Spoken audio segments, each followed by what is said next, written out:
kneel before your throne. In brokenness I seek your face alone.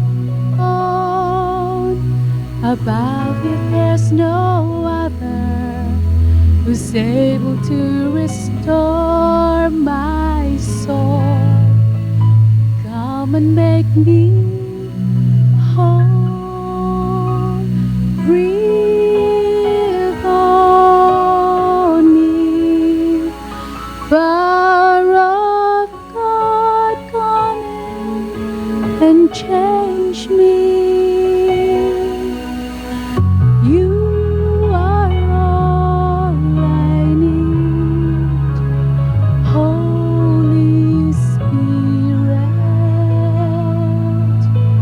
breathe on me.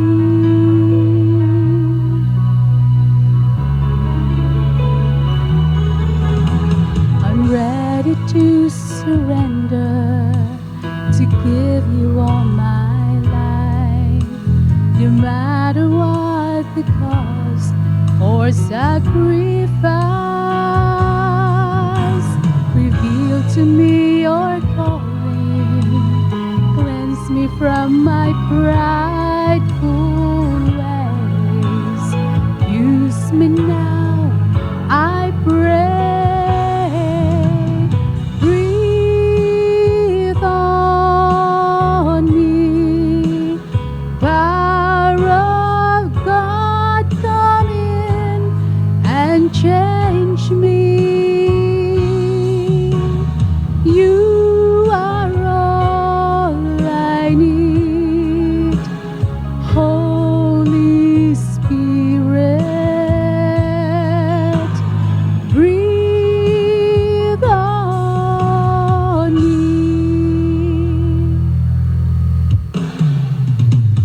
Will say of the Lord, He is my strong tower, my heart and my fortress, in whom I trust. He in times of the storm and in tribulation, He is my help and my salvation. Breath of God, restore my soul. I will say of the Lord, He is my strong tower, my and my fortress, in whom I trust. He in times of the storm and in tribulation, He is my help and my salvation. Breath of God, restore my soul. Breathe on me. Power of God, come in and change me. You are all I need. Holy Spirit, breathe on me.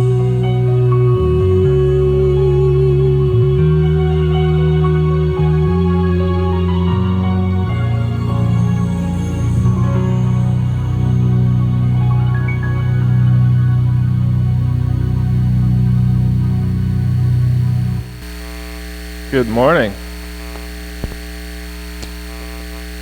So we're in the middle of a journey with Abraham, but I felt impressed last night to go off script. So I told Trudy what the subject was, and we picked a hymn on, was that Wednesday or Thursday? But we're going off script today. We'll come back to Abraham next week. How many of you were born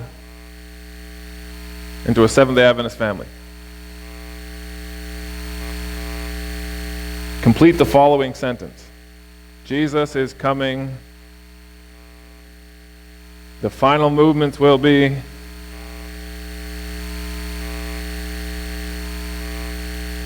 We have been called to preach the 3.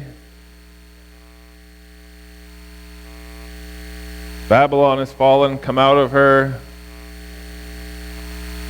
You know all the answers.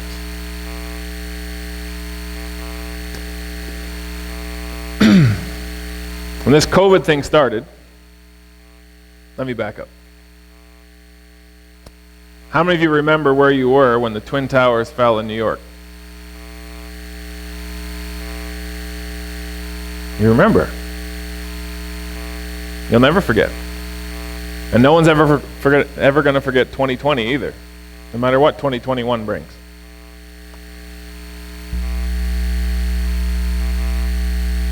For a few weeks after 9/11, the churches in America filled up.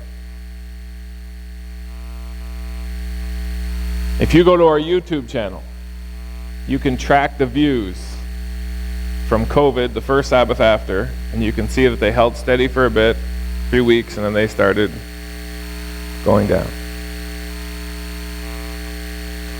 Fear brings us to God, but fear will never keep us there. Never. So we're going off script today. Last week we said if there are no ups and downs in your life, it means you're dead. If you go back in history, you will find that there are all kinds of ups and downs and arounds. The sad part is, most people who are Adventists come into the church with this news that Jesus is coming and the final movements will be, and they're convinced that it's imminent. And then, what happens? Time passes, and the urgency dwindles. And most people who come in leave. Statistics show it.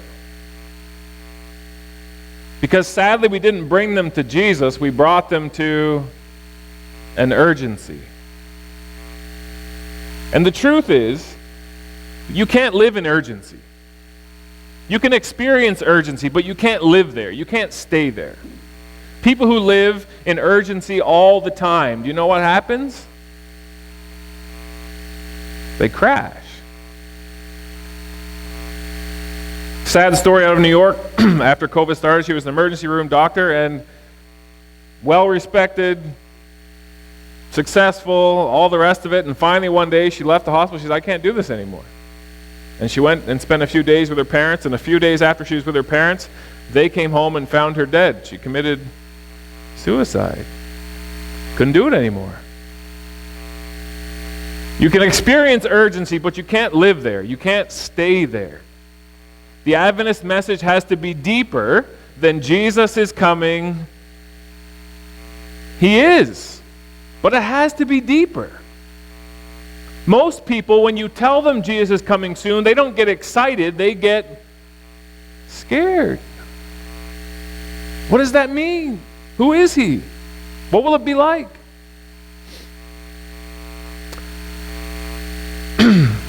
Ancient Babylon was a beautiful city. It was an amazing city.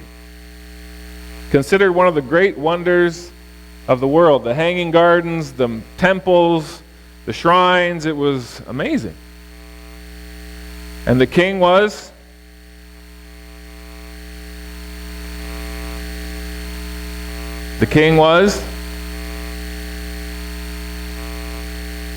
when I was back in Nova Scotia over Christmas, my brother and I scooted off to Cape Breton on Friday and spent Sabbath in my first church. The person who was teaching Sabbath school, the Sabbath school lesson that week was about Nebuchadnezzar. And the teacher couldn't remember what his name was. And I won't tell you who the teacher was, because that makes the story even worse. It's very easy to live as a Seventh-day Adventist and coast along and coast along and coast along, and we know all the answers to all the questions because we have the you know. Ancient Babylon was a beautiful, beautiful city, and King Nebuchadnezzar was a super successful king. And he was far smarter than most kings. Most kings, they rode into a city or a nation and they just laid it waste. Not King Nebuchadnezzar. Smart. Why would I knock down a city that I'm just going to have to... That's just dumb. And why would I make people angry at me if I don't need to? So what he did was he would go to a nation and he would say, listen, I'm stronger than you. I'm more successful than you. You know it. So let's peacefully agree that you're now part of my empire. And you can keep your language and your religion and your customs and all that stuff. But if I need your young men for war, I'll come calling. And when it's tax time, I'll come calling. And let's just do this peacefully. And many nations did. The ones who didn't do it peacefully, well, then he went in with his army and he set them straight. The system was called syncretism. Let's synchronize all the nations into one empire. It was a good idea, and it was working. It was working very well. Now the Israelites, they were too proud to agree to that because they're God's people and they're special and there's no way they're going to belong to the Babylonian Empire, so they resisted.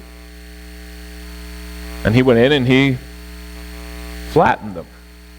And he took some of their young men captives because he had long-term plans. And what he would do was he would take the brightest and the best from the nations that he conquered, he would bring them back to Babylon, he would retrain them, and then he would send them back home to run their nation on his behalf. Let their own people run their own people after he retrained them. Smart guy. The Bible says Babylon is falling. Come out of her, my people. It's one of the three angels' messages. It's one of the messages we're supposed to be preaching to the world. The world is out there scared and wondering what COVID's going to happen and where the economy's going to go and what happens next. And they're wondering, and we're supposed to be the ones with the answers. Because we have and Jesus is coming.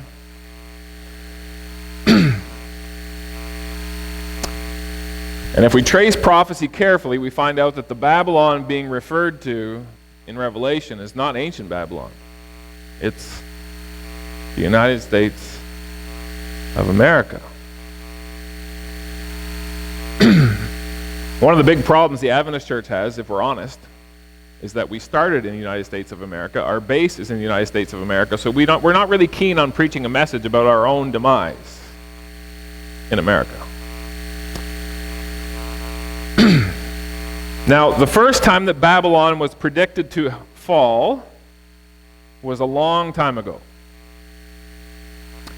King Nebuchadnezzar had a dream.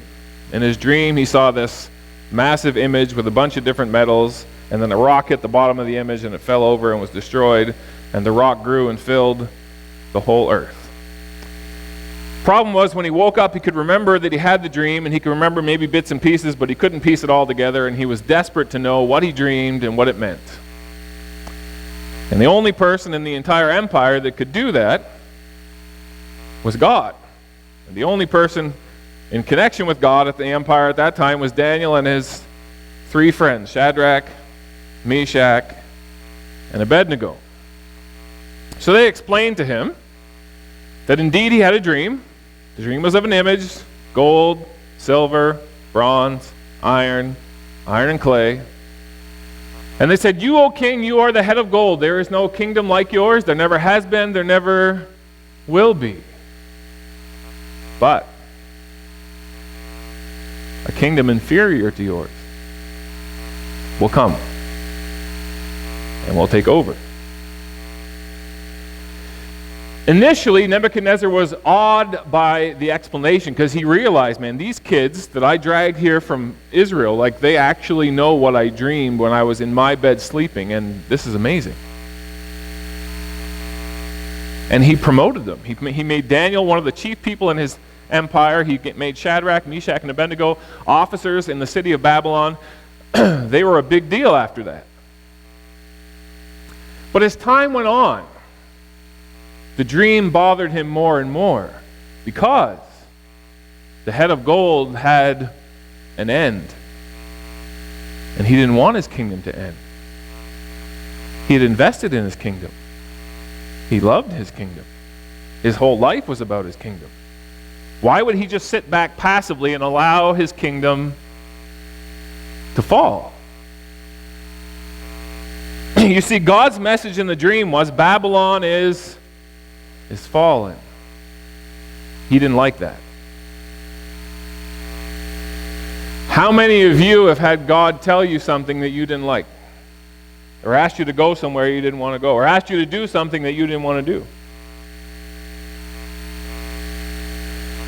So the king's wheels are turning. What can I do? What can I do? What can I do?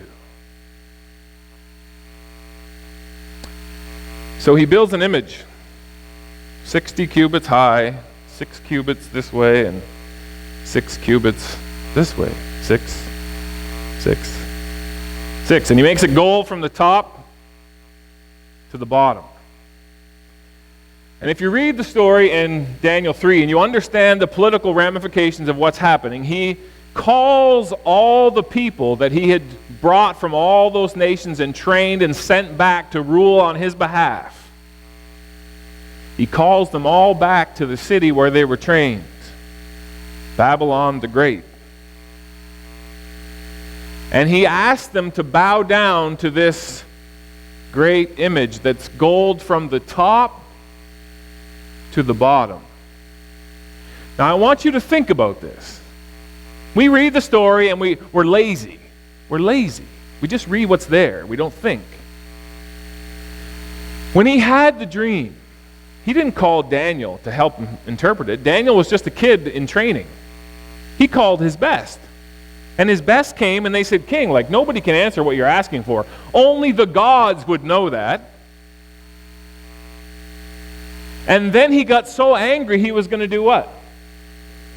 Kill them all. Why should I pay to have priests and imams and all these guys living large off of me, and when the one time I need them to consult the gods and tell me what's going on, they can't do it, and they admit they can't do it. Why should I have them? So he decrees to kill them all. Do you think that in the nation of Babylon, in the city especially, but in the nation beyond, do you think that they heard about the dream the king had? Do you think this dream and the threat to kill everybody just went by and everybody forgot about it? I don't think so. I think everybody remembered. He was known as a king with a short temper. He's a no-nonsense guy. You do what I ask you to do or you're useless to me. So when he built the image with gold from head to toe, did it match the dream? No. And everybody knew it. And everybody knew what he was saying. Listen here, you nations off in the east and the west and the north and the south, far from me. Don't be thinking that you're going to plot some big coup against me. My kingdom will never end. So you need to come back to the city. You need to get on your knee and you need to recognize that my kingdom is the kingdom. That's why he called them. And when they bowed, do you think they bowed because they thought he was the greatest guy ever? Maybe some of them did. Probably some of them did. Other ones probably bowed because they thought, you know what, he's not the greatest guy ever, but the empire is beneficial to all of us, and it's actually better for us if we all work together, and so we'll bow. And there were probably other ones who bowed, hating every second of it, hating the king, hating the empire, hating being under it, but they realized if we don't bow or burn. We have all kinds of reasons why we do and don't do things. What we need to spend more time thinking about is the reasons behind why we do and don't do things. The king was sending a clear message. I'm the king, this is my empire, and don't get any ideas. So the music played, according to the story, and at the sound of the music they were all supposed to bow. You're pretty inconspicuous when you stand in a crowd that's standing around you. But you become very conspicuous when everybody drops and you're still standing. This week, did you hear about this? So if you follow sports at all, or American politics at all, or any conglomeration of those two things, a couple of years ago there was a huge amount of controversy because some football players started to kneel during the national anthem to raise awareness for the racial issues in America. And it created a huge backlash all the way to the White House and rippled through the media back and forth, debating should they be doing this, is it disrespectful to the national anthem, to the country, blah, blah, blah, blah. And it went on and it went on. And everybody had opinions. When George Floyd died this spring, the racial tensions and the racial issue took another step, and so now you have sports teams like the Washington Redskins, named after Native Americans, have agreed they're going to change their name so as not to be disrespectful, and other teams, Edmonton Eskimos, are going to change their name. Other sports teams are talking about changing their name because the racism issue has come to the forefront. So Major League Baseball decided on opening day, which was Thursday, this past week, that separate from the anthem, they were going to create a time when all the players and all the coaches could all kneel together to raise awareness of the fact that we are one nation, we should be treating each other fairly and equally and respectfully and all those things. So Morgan Freeman's voice came over and he read a thing and everybody knelt down. Everybody except one single baseball player. A no-name relief pitcher. I had never heard of him. Now everybody who knows anything about sports knows his name. And of course, as soon as it was over, the media wanted to know, why didn't you bow down? I mean, we're all in this together. It wasn't about the anthem. You can't say anything about politics or this is just all of us coming together and agreeing that we need to be nice to each other. Why didn't you bow down? You know what he said?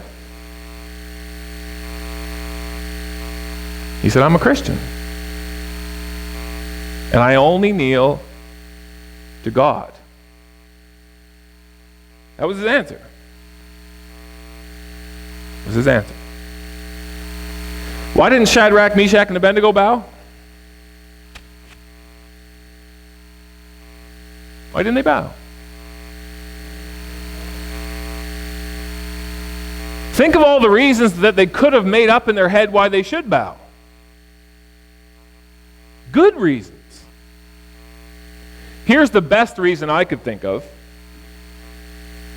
Lord, if I bow today, I'm going to die today. And Lord, you don't have a lot of representatives in this empire. In fact, history shows that we can count all your representatives in Babylon on one hand. There's me and Daniel and Shadrach and Meshach. Man, we're it. And if all three of us bow here today, we're going to live. If we don't bow, we're going to die, and Daniel's going to be left alone. God, that doesn't seem like a very good idea. Why don't you wink at us bowing for today, and for the greater good, we're going to bow down, and life will go on, and we'll work for you and represent you, and good things will happen. Does it sound reasonable? It does. It sounds reasonable. What's wrong with it?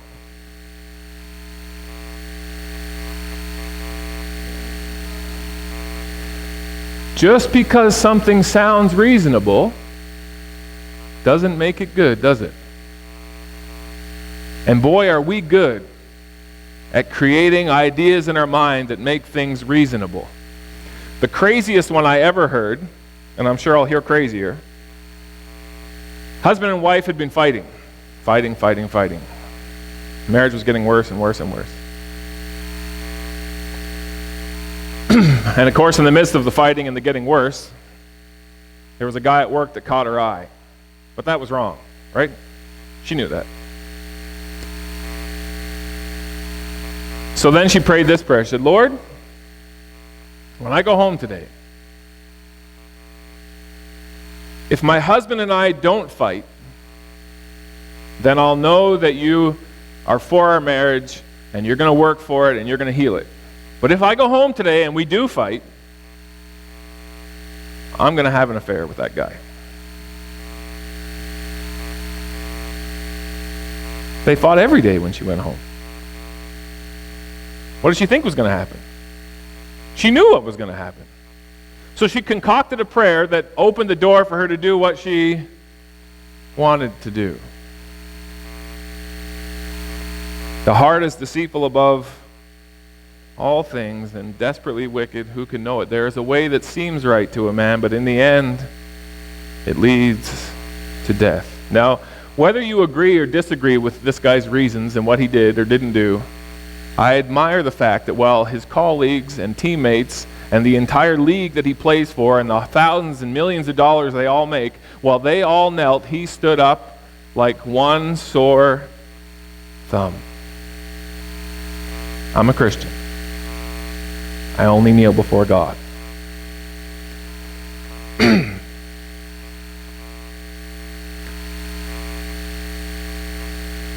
Life is full of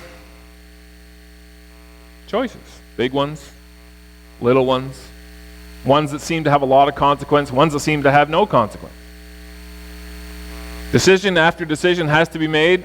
2 weeks ago, I invited you to watch, it's on YouTube, a sermon by Ty Gibson called One Move. In that sermon, he puts forth the idea that the Adventist Church has one move to make. If you haven't watched it, I encourage you to go back and watch it. When I tell you what the one move is, you'll think, well, that's just whatever. His one move is that we need to lift up Jesus.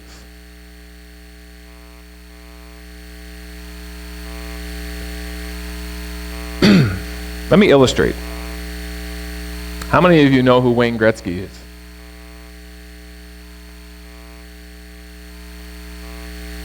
In fact, I was quite amused. I was helping somebody study once for their, what's that test they do when you become a Canadian citizen? Citizenship exam, whatever they call it. And one of the questions in there was, do you know who Wayne Gretzky is and what he means to Canada and blah, blah, blah. I thought that was pretty funny. So we can all agree pretty much that we know who Wayne Gretzky is. How many of you can tell me what Wayne Gretzky's favorite dish is? Favorite food? How many of you can tell me that if Wayne Gretzky had an afternoon off, the thing he'd want to do with it? How many of you can tell me, now that his career is over, that no one applauds his goals and his assists and his exploits anymore, how many of you can tell me what motivates him and what gets him up in the morning? See, we know who he is, but we know very little about him.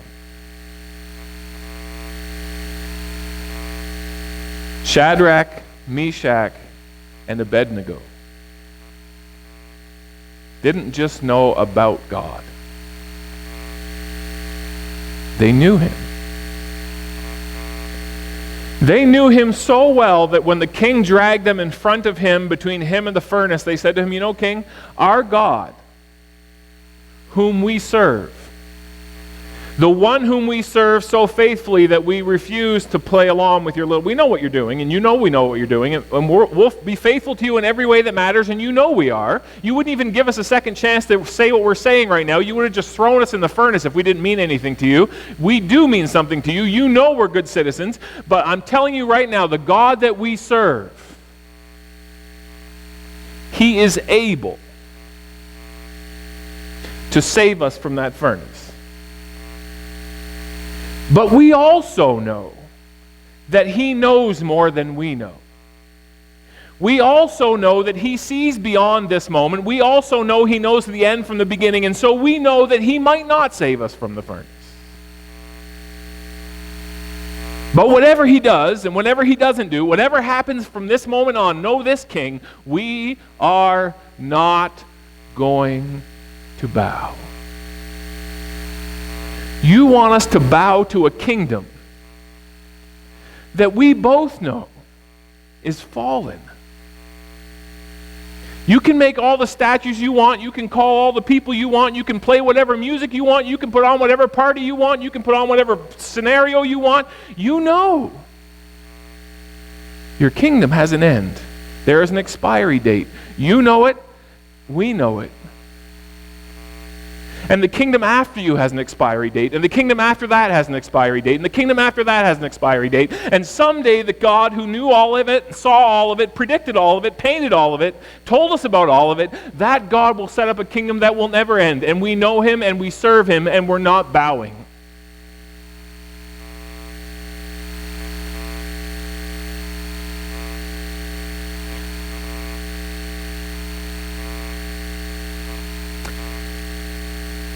I was already a minister in the Seventh-day Adventist Church.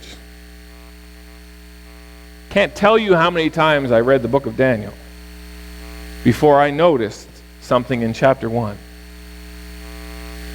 That when Daniel, Shadrach, Meshach, and Abednego sat down to eat at the king's table on the first night in the city and saw the food and said to the guy who was in charge, "Sorry, sir, we're not trying to be rude or mean or ignorant or anything. We don't eat this stuff. We just need simple food." I never noticed that they weren't the only 4 Jews at the table. Daniel 1's very specific. They were 4 of many. They were the only 4 who said, "We're not going to eat it." One decision, one table, one meal. I can guarantee you that if they didn't make that decision at that time in that place, they would never have been at the foot of that image, making that choice on that day. Because life is not about making the choices when things are urgent. Life is not about what we do in a crisis. Ellen White says character is not formed in a crisis, it is revealed in a crisis.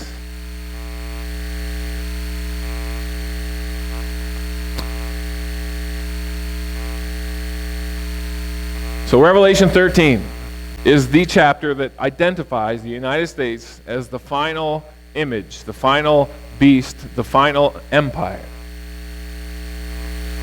History will repeat in a desperate attempt to save the empire, just like Nebuchadnezzar was trying to do. There will be an ultimatum.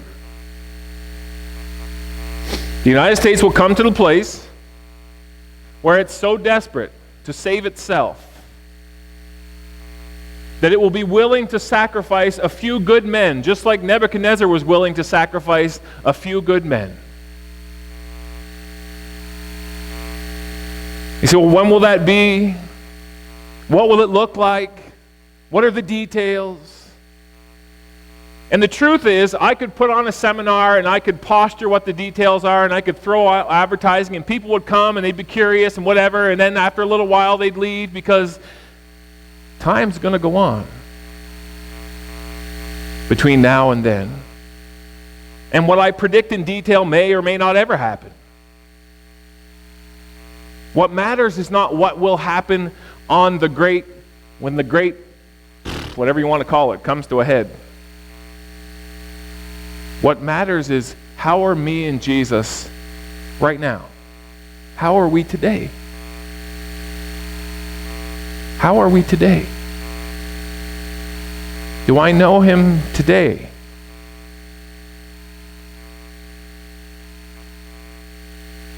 Dad was saying this morning, 7 months since he's been in church here.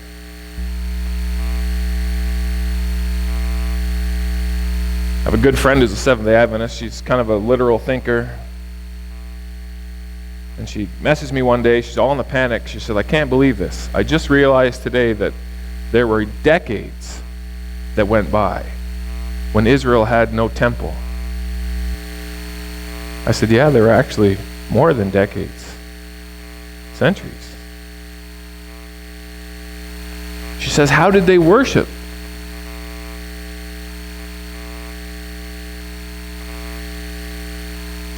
Did Daniel, Shadrach, Meshach, and Abednego ever get to go to the temple? No temple to go to. No synagogue either. How'd they do it? No pastor to preach to them.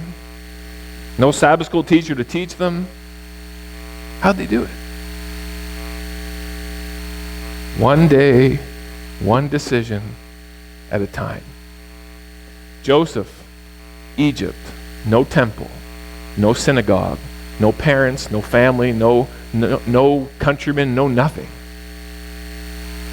And when Potiphar's wife came after him to seduce him, he said, I cannot do this thing and sin against my God.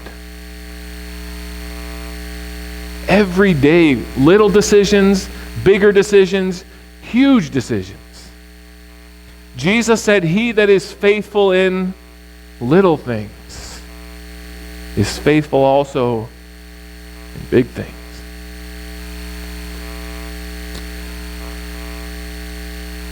Kanye West recently stated that the coronavirus vaccine, which doesn't even exist yet, is the mark of the beast. And the sad thing is, people are listening. Do you know why? Because number one, they don't know what the mark of the beast is. And number two, nobody's talking about it. So what's going to happen when you have a mass of people who are aware of something that maybe kind of exists, but they don't know what it is, and then somebody that they do know and seems to have some kind of credibility stands up, brand new born-again Christian, and says, I know what it is. And it plays into the fear, and it creates a whole storm of confusion. Confusion.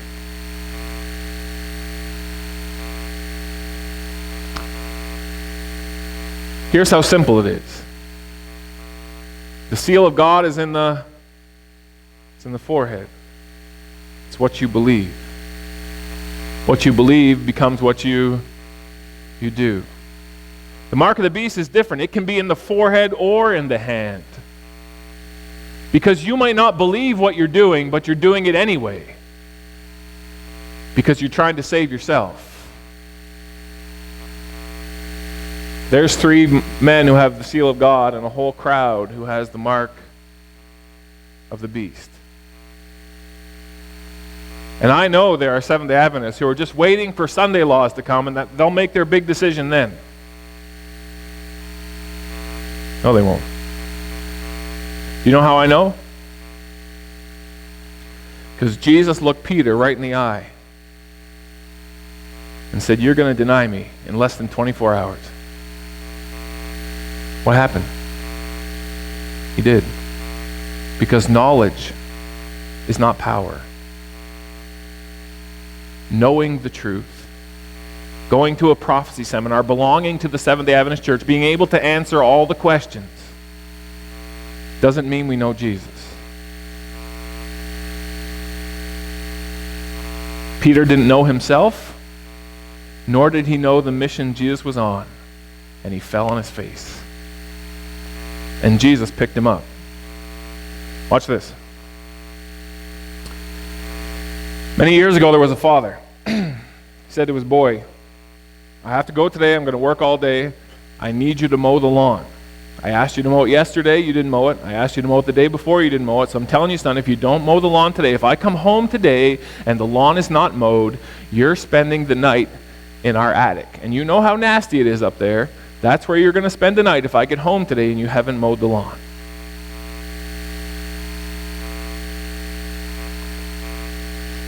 Guess what happened? Kid got up in the morning. He thought, I need to mow the lawn, but I got time. So I'm going to do this first. Lunch came. Oh, I still got time. I'm going to do this. Then he got busy. And then he heard the car.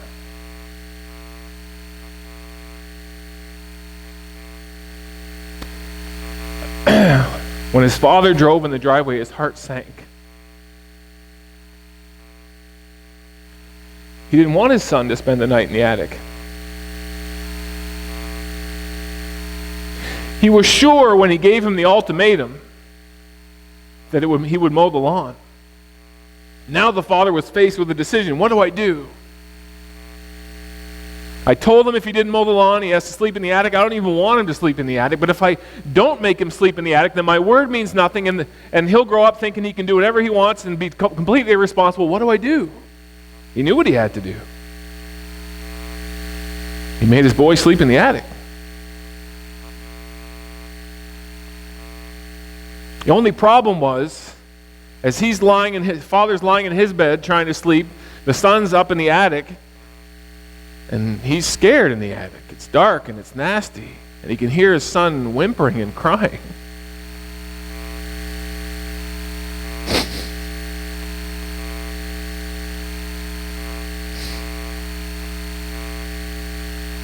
He could only think of one thing to do. You know what it was?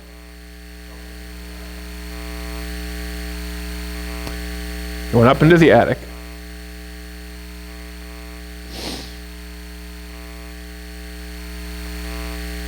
And he laid down beside his son.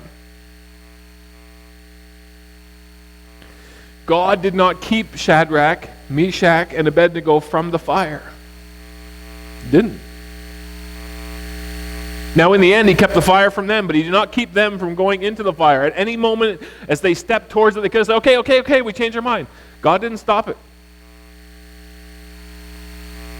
But when they went into the fire, Nebuchadnezzar's eyes bulged big. Did we not put 3? Now there's 4.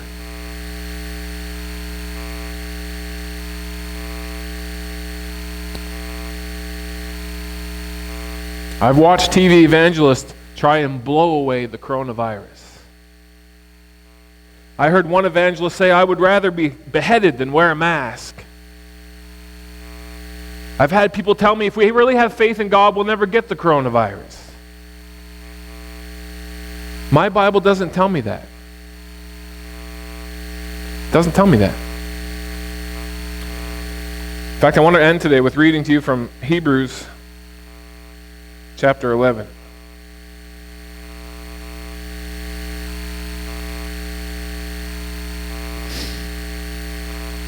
You know, sometimes I've sat where you're sitting, and I've listened to other people preach, and I leave thinking, they talked for a long time, and they never opened the Bible once.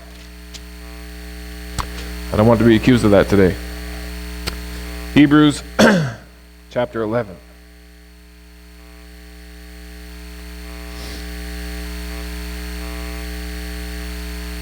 I'm going to begin in verse 30.